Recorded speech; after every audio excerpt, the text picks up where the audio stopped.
درود тамошобинони азиз. خلاصه خبرهای مهم پنجشنبه دوم سپتامبر تاجیکستان را از پایگاه خبری بامداد برایتان پیشکش میکنیم. شروع میکنیم از یک نگاه کوتاه به سرخط خبر مهم روز در این برنامه. باز یک نشانی همراهی امامعلی رحمان بر ربانی و مسعود اردن داد. لاوروف موقع روسیه را در مسئله پنجشیر گفت مسکو میانرو نمی شود. گنرال رحیمزاده تاجیکستان امکان قبول گریزه زیاد از افغانستان را ندارد. امردین نقشوف با جریمه خلاص خورد. 5 شریکش به زندان رفتند.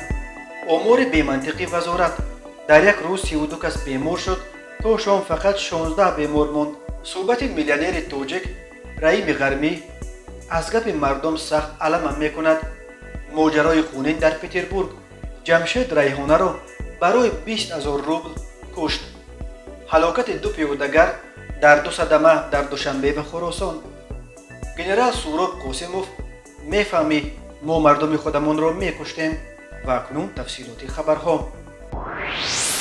پرزیدنت تاجیکستان امامعلی رحمان روز 2 سپتامبر با فرمانهای خود پرزیدنت سابق افغانستان برهانالدین ربانی و فرمانده ائتلاف شمال احمدشاه مسعود را پس از مرگشان با مکافات عالی دولتی جمهوری تاجیکستان اردن اسماعیل سامانی درجه 1 سرفراز گرداند.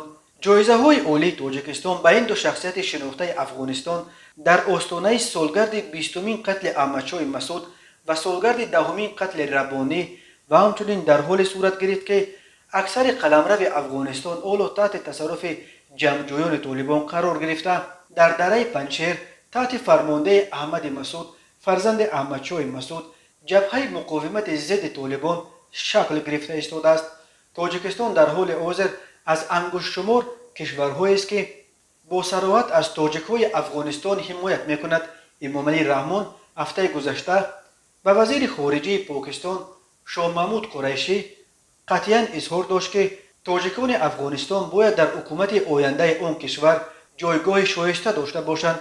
او تاکید کرد که تاجیکستان هیچ گونه حکومت دیگر را که در این کشور برای ظلم و تعقیب به در نظر داشت موقع کل مردم افغانستان به خصوص تمام اقلیت‌های ملی آن تأسیس داده می شود اعتراف نخواهد کرد. احمدشاه مسعود سابق وزیر مدافعه افغانستان و فرمانده ائتلاف شمال 8 سپتامبر سال 2001 در نتیجه حمله مرگ طلبانه جنگجویان القاعده کشته شد. برهانالدین ربانی که از سال 1992 تا سال 2001 پرزیدنت افغانستان بود 20 سپتامبر سال 2011 در کابل نیز در یک سوءقصد مسلحانه به هلاکت رسید. اردن اسماعیل سامانی مکافات عالی دولتی جمهوری تاجیکستان به حساب می رود. با فرمان پرزیدنت جمهوری تاجیکستان به شخصان ارزنده برای خدمت‌های شایانه سپرده می شود.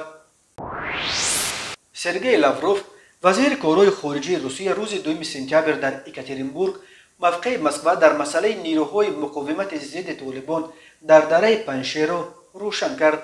لاوروف گفت روسیه کیها باز از طالبان دعوت میکرد که یکجای با دیگر گروه‌های قومی و سیاسی افغانستان یک حکومت فراگیر دوره گذشته بسازند، ولی افزود او مسکو بین طالبان و پنجشیری‌ها میانروی کردنی نیست. به گفته لاوروف هم کشورهای غربی هم خطای و هم کشورهای آسیای میانه بر اینند که طالبان و دیگر گروه‌های قومی و سیاسی افغانستان به یک سازش دست بیابند. او گفت در این مورد نقش مهم را میتواند تاجیکستان بازی کند چون که مهره اساسی نیروهای مقاومت در دره پنجشیر را تاجیکان افغانستان تشکیل میدهند. راهبر اداره سیاسی خارجی روسیه اظهار امید کرد که مذاکرات بین طالبان و جبهه مقاومت ملی در پنجشیر به یک نتیجه صلح‌آمیز نائل خواهند شد و تهدید از سر گرفتن عملیات جنگی عملی نخواهد شد. جنبش طالبان در اول ماه آگوست در پی خروج نیروهای ائتلاف بین المللی توانستند در بین همگی 10 روز قریب تمام قلمرو افغانستان را تصرف کرده. روز 15 آگوست وارد پایتخت شهر کابل شود. اکثر شهر و ولایت‌ها از جمله کابل به طالبان تقریبا بدون جنگ تسلیم شدند. در حال حاضر ولایت پنجشیر تنها ولایتی از 34 ولایت افغانستان است که به طالبان تسلیم نشد. در اینجا چند هزار نفر جمع آمده جبهه مقاومت ملی را با رهبری احمد مسعود فرزند احمدشاه مسعود شکل دادند. نایب اول رئیس جمهوری افغانستان امرالله صالح نیز به پنجشیر پناه برده. بعد فرار پرزیدنت اشرف غنی از کشور خود را پرزیدنت اعلام کرده است و از همه خواسته است که نیروهای مقاومت با رهبری احمد مسعود حمایت و پشتیبانی کنند. در میانه‌های سالهای 90 وقتی طالبان بار یکم قدرت را در افغانستان به دست خود گرفت، روسیه در برابر ایران، هند و تاجیکستان از جمله کشورهای بود که به طور فعالانه از نیروهای ائتلاف شمال به رهبری احمدشاه مسعود که به ضد طالبان می‌جنگید پشتیبانی می‌کردند. ولی این دفعه روسیه و ایران به سیاست یافتن زبان عمومی با طالبان ترجیح داده ایستادند. پرزیدنت تاجیکستان امامعلی رحمان باشد صراحتاً اظهار داشت که اگر طالبان در حکومت آینده افغانستان به تاجیکای آن کشور جایگاه شایسته قائل نمایند، دوشنبه چنین حکومت آنها را اعتراف نخواهد کرد. وزیر کارهای داخلی تاجیکستان رمضان رحیمزاده روز 1 سپتامبر در ملاقات با رهبر نمایندگی کمیسر عالی سازمان ملل متحد آید به گریزه‌ها ملگه تزوید واخوری مسائل تحکیم همکاری‌ها در سمت کار با گریزه‌ها و شخصان پناهجو از افغانستان و راه‌های مفید حفظ و کمک به این گروه آسیب‌پذیر اهالی را بررسی کرده است. رحیمزاده گفت حالا در مرز تاجیکستان با افغانستان 80 عائله با فرزندان خود جمع شده از ترس و وهم قصد کشتارشان خواهش به تاجیکستان وارد شدن را دارند. او گفت وزارت کارهای داخلی همچون سوبیکت عملی نمایی قبول گریزه‌ها آنها را قبول، آموزش و به قید میگیرد و از تشخیص کرونا ویروس میگذراند، با آنها صحبت‌های انفرادی میگذراند، شخصیت آنها را معین میکند تا اعضای سازمان‌های تروریستی زیر نقاب پناهنده وارد تاجیکستان نشوند. گنرال رحیمزاده با اظهار نگرانی از وضع افغانستان گفت نامعینی قدرت سیاسی، نداشتن نظارت پوره از بالای گروه‌های مسلح و حالت بد بشردوستانه در این کشور زمینه‌های مساعد را برای ناآرام ساختن وضع در منطقه فراهم آورده است. وزیر کارهای داخلی تاجیکستان گفت حکومت جمهوری تاجیکستان همیشه به گریزه‌ها و شخصان پناهجوینده توجه خاصه ظاهر نموده برای حمایت حفظ حقوق و امنیت آنها تدبیرهای ضروری می اندیشد. به حساب او تنها در 15 سال اخیر در جمهوری تاجیکستان زیاده از 3000 عائله های گریزه ها از افغانستان ثبت شدند که شماره اهل عائله آنها 15000 نفر را تشکیل می دهد. اینچنین در دوره غصب افغانستان از سوی طالبان 5000 خدمتچی حربی به قلمرو تاجیکستان عقب نشینی کرده دوام یک هفته در داخل تاجیکستان با شرایط مساعد تامین کرده شده، سپس با راه آسایشته آنها به وطن برگردانیده شدند. با مقصد ساختن لاگرها هنوز از جانب جمهوری تاجیکستان برای قبول گریزگان در ناحیه‌های جیهون، شهرتوز، فرخار، شمس‌الدین شاهین و ولایت مختار کوهستان بدخشان 70 گکتار زمین که ساختن انفراستراکچور مطابق را تقاضا می‌نماید جدا کرده شده به تشکیلات و سازمان‌های دخل‌دار برای کمک پیشکش شده بود. اما گفته است رمضان رحیمزاده در دوام 20 سال از جانب یگان سازمان و تشکیلات‌های بین المللی جهت بنیاد انفراستراکچور برای قبول گریزه‌ها و شخصان پناهجوینده کمک عملی احساس کرده نشده است. بنابراین در حدود جمهوری تاجیکستان امکانات قبول زیاد گریزه‌ها و پناهجویان وجود ندارد. رمضان رحیمزاده خواستار کمک کمیسریت عالی پناهندگان برای تعمیر و تجدید مرکز موقتی قبول و بقیدگیری گریزگان و شخصان پناهجوینده واقع در جماعت دهات 5 ناحیه جیهون ولایت ختلان و فراهم آوردن شرایط مساعد برای قبول و جابجاکنی گریزها و شخصان پناهجو شد. در خاتمه واخوری جانب‌ها اظهار نمودند که همکاری‌ها را در سمت کار با گریزها، پناهجویندگان و شخصان بیشهروند گسترش خواهند داد. وزارت تندرستی تاجیکستان شام 1 سپتامبر خبر داد که در یک شبانه روز اخیر در جمهوری 32 حالت نو گرفتاری شهروندان به کرونا ویروس نو کووید 19 ثبت شده. در عین زمان 44 نفر از این بیماری شفا یافتند. و خوشبختانه کسی نفهمید است. بر اساس امور وزارت در مجموع از اول با قیدگیری پاندمی تا شام 1 سپتامبر در کشور 16884 نفر حالت سرایت کرونا ویروس نوی کووید 19 ثبت شده. از این شماره تا سانحه ذکر گردیده 16742 نفر 99.2% شفا یافتند و 124 نفر متاسفانه فوتیدند. از ارقام رسمی وزارت تندرستی برمیاد که تا شام 1 سپتامبر در تاجیکستان چه در شرایط خانه و چه در بیمارستان همگی 16 بیمار کرونا ویروس تحت طبابت قرار داشتند. این حتی کمتر از 32 حالت گرفتاری به کرونا ویروس است که تنها در دوام روز 1 سپتامبر آشکار شدند. باور کردن به این که نصف این بیماران در بین همگی چند ساعت شفا یافته باشند امر محال است. قرار معلوم طبابت کرونا ویروس دست کم 2 هفته و در حالت وزنین مهلت خیلی زیاد را طلب میکند. در 2 هفته اخیر در تاجیکستان حدود 600 حالت گرفتار شوی به کرونا ویروس ثبت شده است و پرسیده می شود که این 600 بیمار کجا شدند که شام 1 سپتامبر تنها 16 نفر تحت طبابت باقی مانده است. منتقدان بر اینند که وزارت دیگر باره راه پنهان کردن وضعیت واقعی را پیش گرفته است و با نشر رقم‌های بی منطق می‌خواهد در عرفه جشن استقلال تاجیکستان اثبات دهد که کرونا ویروس در این کشور دیگر باره محو کرده شد. طبیبان و ساکنان میگویند هرچند مقیاس پنجشنبه کرونا ویروس در مقایسه با ماه‌های ایون کاهش یافت، طبل زدن و پاره نیست شدن آن پیش از وقت است. رادیوی آزادی از قبل یک منبع در دادگاه نویه دنقره خبر داد که این دادگاه هنوز ماه ایول امردین نقشوف مدیر کارخانه استخراج طلای نقش و خواهرزاده همسر پرزیدنت تاجیکستان و 4 تن دیگر از شریکان او را که برای اشتراک در لطکوب کارمندان شرکت مینوفر در تاریخ 16 می به اوباشی متهم می شدند جریمه بسته است. ولی 5 همراه او با جرم اشتراک در زنوزنی و رسانیدن ضرر وزنین به سلامتی از 3 تا 5 سال حکم گرفتند. نقشوف را دادگاه 60,000 سومانی جریمه بسته است.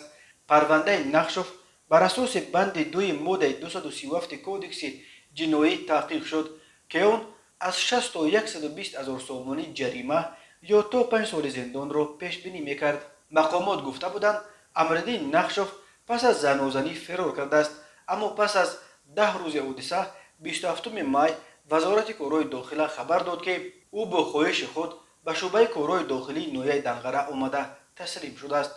نقشوف به آن گناهکار دانسته شد که 16 می با چندی از همراهانش و کارمندان کرایه شرکت مینوفارم پیمانکار شرکت فراز حمله کرده است. در آن حادثه حدود 10 کس از جمله 4 شهروند افغانستان که برای بستن شرطنامه برای جمع‌آوری شیره کمال آمده بودند زخمی شدند. یک شاهد حادثه که نخواست نامش ذکر شود به رادیوی آزادی گفته بود حادثه در محله هفتم مرکز نویه دنقره پس از آن رخ داد که سیاد غیاسوف نماینده شرکت مینوفارم به درخواست شخصان فرستاده امردین نقشوف برای صاحب شدن به یک قطعه زمین جواب رد داد. ولی بعداً شرکت مینوفارم در یک نامه با امضای مدیر شرکت محمد علی زاده امردین نقشوف را بیگناه نامید. در این مناقشه شهروند نقشوف همچون شخص خلاص کننده طرفها اشتراک نموده جوانان را به بی‌ترتیبی ها راه ندادن دعوت میکرد. گفته میشد در نامه شرکت مینوفر امردین نقشوف خواهرزاده همسر رئیس جمهور تاجیکستان است. پدرش فیض‌الدین نقشوف مدیر پیشین شعبه 4 امانت بانک در نویه سینای شهر دوشنبه بود و سال 2018 درگذشت. امردین نقشوف پیشتر در اوریون بانک کار میکرد. او رهبر شرکت استخراج طلای نقش است. این شرکت اساساً در جماعت شگناو نویه خوبلینگ زمین دارد و به استخراج طلا مشغول است. شرکت مینوفر از انگشت شمار شرکت‌های در تاجیکستان است که اجازه جمع‌آوری شیره کمال را دارد. این شرکت نیز پیوندی‌ها به شرکت سابق فراز دارد که به شمس‌الله صاحبوف داماد رئیس جمهور تاجیکستان متعلق است. شهروند 42 ساله تاجیکستان جمشید سلیمانوف را در پترزبورگ روسیه با اتهام کشتار برای 2 ماه به حبس گرفتند. او در قتل هموطنش ریحان زن 39 ساله مادر 2 فرزند ایبدار می شود. بنا به فرضیه تفتیشات جمشید ریحان را برای همگی 20,000 روبل پول قرضش کشته است. این حتی کمتر از $300 است. تفتیشات میگوید جمشید ریحان را در جای کارش یک کارگاه قنودی در کوچه کمسمول نویه کلین شهر پتربورگ با روی بوغی کردند و چند ضربه کرد به قتل رسانیده.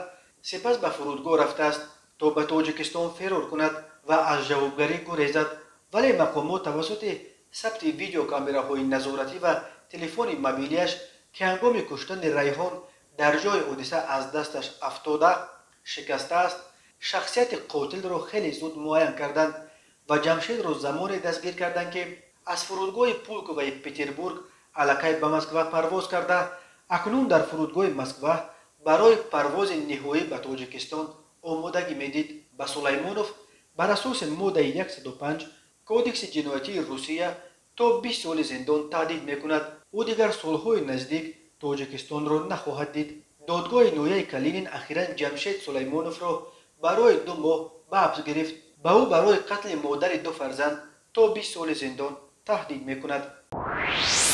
برای چه اینقدر ماشین؟ میپرسد بلاگر دلاور از رحیم غرمی که با این میلیونر تاجیک در قصر پرشکوهش و سپس در بوستانسرای او در ورزوف صحبت میکرد. در گراژ رحیم غرمی بیش از 10 ماشین همه لوکس گرانبها و تقریبا همش با رقمهای کروتوی 99 جمع آورده شدند. بعضی آدمها اسب را دوست می‌دارند و اسب جمع میکنند. من باشد ماشین را دوست می‌دارم، جواب داد رحیم غرمی. رحیم بابوجانوف معروف به رحیم غرمی، یک صاحبکار معروف تاجیک، در یک مصاحبه اختصاصی ویدیویی با بلاگر شناخته دلاور سفروف درباره تجارت‌هایش در روسیه قصه کرد. رحیم غرمی گفت سالهای زیاد در خارج کار کرده است که آنجا گپ‌بافی نیست، ولی در تاجیکستان از گپ مردم بسیار خسته می شود و علمش می کند. اگر بیگانه گوید شاید اینقدر علم نکند، ولی حیف که خودی ها می گویند. راستی از گپ‌های بافته در اطراف نامم بسیار علم می کند، گفت او. معلوم نبود که آیا منظور او خبرهای اخیر درباره از شهروندی روسیه محروم کردن این میلیونر تاجیک بود یا چیز دیگر. 2 ماه پیش خبر آمده بود که شهروندی روسی رحیم غرمی را ماه ایون بیکار کردند و او بعد لغو شهروندیش مجبور شده است از روسیه به ترکیه برود. رحیم غرمی در مصاحبه‌اش درباره مشکلات حقوقی که به سرش در روسیه آوردند اصلا چیزی نگفت، اما او نقل کرد که وقتی به روسیه رفت در یک گوشه یک بازار سودا میکرد، ولی صاحب بازار یک روز بازارش را ویران کرد تا که در جایش فروشگاه زمانوی بسازد. برای ما در این فروشگاه نو حتی در یک گوشه‌اش هم جای یافت نشد و من راستی آن وقت از علم گرسته بودم، دست و دلم به کار نمی رفت، حتی ورزش را بس کردم، ولی با کمک خدا باز به پای خود راست شدم و چند سال بعد رفتم و همان فروشگاه 3 قبضه زمانوی را که در جای بازار ما ساخته بودند، آن وقت مرا حتی به یک گوشه‌اش هم راه نداده بودند، با همه 120 مغازه‌اش خریدم. این فروشگاه پره از ما شد. برای همین گفتنیم به همه که در روز سختی رو افتادن نباید شد. روزی می شود که خداوند به شما چیز بهتر از آنچه را که از دست دادید میدهد، نقل کرد رحیم. او از تجربه خودش نقل کرد که سال 2008 بانکروت شد، ولی توانست کار را دوباره از صفر آغاز کند و بازم به پا بخیزد. رحیم غرمی میگوید به نظر وی پول انسان را دیگر نمی کند، بلکه کی بودن او را نشان میدهد. وقتی که به روسیه رفتم مثل همه تاجیک‌های دیگر من هم عذاب زیاد کشیدم، سختی را دیدم، سردی را دیدم، پستی را دیدم، حتی گرسنگی را هم دیدم. دائم کار میکردم، حتی وقتی که در تجارت موفق شدم بازم شب و روز از پس کار بودم، ولی یک وقت به خودم فکر کردم که زندگی نباید چنین باشد، نباید همه عمر آدم فقط در کار و کار گذرد. ما برای کی کار میکنیم؟ برای پدر و مادر، برای فرزندان خود.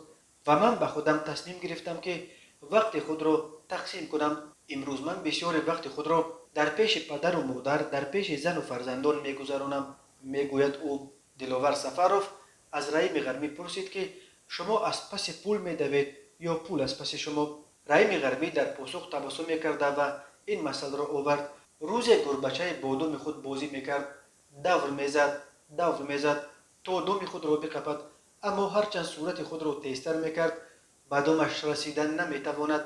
баръакс думаш аз вай дуртар мешуд. гурбаи калонӣ ин ҳолро аз боло назорат мекард. гуфташ: накун ки намешавад, мо кардем нашуд. гурбача гӯш карду аз паси кори худ рафт, аммо дид ки дум аз пасаш омада истодааст. ҳар қадар аз паси пул давидӣ, пул ҳамон қадар аз ту дур мешавад. агар коратро дӯст доштӣ, бо муҳаббат кор кардӣ, пул аз паси ту меояд. раими ғармӣ гуфт ҳоббии ӯ варзиш аст ва бахусус ба гӯштини тарзи озод алоқа дорад. ӯ дар толори варзишӣ ҳунари худро дар гимнастикаву вазнбардорӣ ва мушзанӣ ба диловар намоиш дод ва бо ин блогер гӯштин ҳам гирифт. раими ғармӣ ки бо як забони равони адабӣ суҳбат мекард, аз шеъру адабиёт низ огоҳ буда, дар суҳбат бо диловар пораи чанд аз ашъори рӯдакиро низ қироат кард. ӯ ба соҳибкорони тоҷик ҳамчун маслиҳат гуфт: ростӣ ман дар зиндагӣ ҳар чӣ ёфтам, аз додан ёфтам. дар дунё ду тоифа одам аст, диҳанда ва гиранда. шумо кӯшиш кунед ки аз ҷумлаи диҳандагон бошед. ин монанди донаи гандумест ки шумо ба замин меандозед, он бузург мешавад ва хушаҳои бузург ба бор меорад. он чӣ ки шумо медиҳед, ҳамон аз шумост. он чӣ ки дар шумост, он аз они шумо нест. ҳар ки омад ба ҷаҳон, аҳли фано хоҳад буд. он ки пояндаву боқист, худо хоҳад буд. рӯзи 1 сентябр соли 2021 тахминан соати 03:00 ронандаи автомошини тамғаи шагман иброимов зоирҷон тоҳирҷонович соли таваллудаш 1991 сокини ҷамоати деҳоти гулистони ноҳияи рӯдакӣ ҳангоми ҳаракат аз самти кӯчаи неъмат қарабоев ба самти кӯчаи мушфиқӣ дар рӯбарӯи бинои суди шаҳри душанбе қоидаҳои ҳаракати роҳро таъмин карда натавониста, пиёдагард марди шахсияташ номаълум тахминан 35-40 соларо пахш намудааст. дар натиҷа пиёдагард ҷароҳати вазнини ҷисмонӣ бардошта дар ҷои ҳодиса ҳалокат расид. мутаассифона 31 августи соли 2021 тахминан соати 17:00 ронандаи автомошинаи тамғаи мерседес бенз беҳрӯз ғоибзод соли таваллудаш 1990 сокини ноҳияи ёвон ҳангоми ҳаракат аз самти шаҳри душанбе ба самти шаҳри бохтар дар ҷамоати деҳоти ҳилолии ноҳияи хуросон аз ӯҳдаи идораи воситаи нақлиёт набаромада, пиёдагард дуллоев моҳрӯ мирзораимовна соли таваллудаш 1965 сокини ҷамоати деҳоти фахрободи ноҳияи хуросонро пахш намудааст. дар натиҷа пиёдагард дуллоева ҷароҳати вазнини ҷисмонӣ бардошта дар ҷои ҳодиса ба ҳалокат расидааст. аз рӯи ин ҳодисаҳо таҳқиқот идома дорад. ба шӯъбаи вазорати корҳои дохила дар шаҳри ваҳдат бо аризаи зани 30-солаи сокини ҷамоати деҳоти абдувосиеви шаҳри мазкур муроҷиат намудааст ки 1 сентябри соли 2021 тахминан соати 14:00 шахсони номаълум бо роҳи пинҳонӣ ба хонаи истиқоматиаш даромада аз дохили ҷевон ҷавоҳироти гуногуни тиллоиро дуздида аз ҷои ҳодиса ғайб задааст. зарари расонидашуда 6400 сомониро ташкил медиҳад. ҳангоми гузарондани чорабиниҳои оперативии ҷустуҷӯӣ аз ҷониби кормандони милитсия ноболиғи 17-солаи сокини ҳамин шаҳр бо гумони содир намудани ҷинояти дуздӣ дастгир карда шуд. инчунин дар натиҷаи гузарондани чорабиниҳои оперативии ҷустуҷӯӣ аз ҷониби кормандони милитсия ноболиғи 17-солаи сокини шаҳри шайдони ноҳияи ашт ҳамчун гумонбар дар содир намудани ҷинояти дуздӣ дастгир карда шуд. номбурда шаби 28 ба 29 августи соли 2021 бо роҳи пинҳонӣ аз нуқтаи шустушӯи воситаҳои нақлиёт воқеъ дар шаҳраки шайдон ки ба марди 37-солаи сокини шаҳраки мазкур тааллуқ дорад, як адад муҳаррики таъҷизоти шустушӯи воситаҳои нақлиётро дуздида аз ҷои ҳодиса ғайб задааст. зарари расонидашуда 23000 сомониро ташкил медиҳад. оид ба ин ҳодиса парвандаи ҷиноятӣ бо моддаи 244 қисми 2 кодекси ҷиноятии ҷумҳурии Тоҷикистон оғоз карда шуда тафтишот идома дорад. ва дар поёни барнома ёде аз генерал Суҳроб Қосимов. генерал Суҳроб Қосимов агар умр вафояш мекард, рӯзи 2 сентябр ба синни 60 мерасид. ӯ соли 2014 дар синни 53 аз олам чашм пӯшид. собиқ омӯзгори дефектолог, фармондеи собиқи фронти халқӣ ва қисми низомӣ дар вақташ машҳури 3502 ва президенти собиқи Федератсияи футболи Тоҷикистон аз чеҳраҳои барҷастаест ки ҷанги шаҳрвандии солҳои 90 ба майдон овард. ривояте аст ки ӯро ҳатто президенти Русия Борис Елтсин варзобский хищник ном бурда аст. Суроб Қосимов 2 сентябри соли 1961 дар ноҳияи Совет ҳоло Теймурмалики вилояти Кӯлоб таваллуд шуда, соли 1985 факултаи дефектологи донишкадаи давлатии омӯзгории Москваро хатм кардааст. ӯ дар Москва ҳамчунин дарси ҳарби тан ба тани хитои омӯхта мастери карате шуда, бо камарбанди сиёҳ ба Тоҷикистон бармегардад. то шурӯи ҷанги шаҳрвандӣ муаллими мактаби миёнаи рақами 3 дар шаҳри Душанбе ва тренери карате буд. аз рӯзҳои аввали ҷанг фармондаи фронти халқӣ дар ноҳияи Исор ва сипас фармондаи отряди махсуси вазорати корҳои дохила дар мавзеи қулпистаи ноҳияи Варзоб таъин мешавад. аз соли 1994 командири бригадаи зудамали махсусгардонидашудаи қушунҳои дохилии вазорати корҳои дохилаи ҷумҳурии Тоҷикистон мешавад.